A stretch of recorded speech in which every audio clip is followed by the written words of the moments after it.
Barrister Saif साहब, ये जो सदर साहब के जो बयान आया है, सर आप इसको कैसे रिस्पॉन्ड करेंगे? इमरान खान साहब भी मायूस नजर आ रहे हैं सदर साहब से, जो हालिया दिनों में खबर जिस तरह से गर्दिश की कि वो बड़े नाराज हैं, आपकी जमात नाराज नजर आती है कि सदर साहब ने कोई रोल नहीं प्ले किया, चाहे वो इंतखाबात की तारीख का ऐलान हो या फिर डायलॉग के प्रोसेस को आगे बढ़ाने की बात हो। और आज तो सदर साहब अपने इंटरव्यू में ये बात कह रहे थे कि वो तो खुद भी परेशान इस बात पे थे और वो उनके लिए काबिल कबूल नहीं थी ये जो इलेक्शन एक्ट 2017 में सेक्शन 57(1) में जो तरमीम की गई है।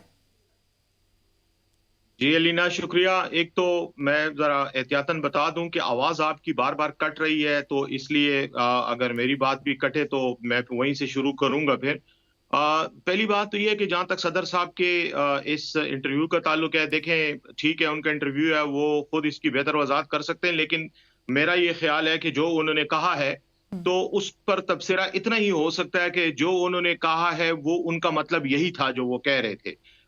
जाहिर है कोई इख्तिराआत या इसमें मजीद तौजीहात और तशरीहात मैं और आप बैठ के नहीं कर सकते। मेरे ख्याल में शायद वो मुतमईन नहीं है और शायद वो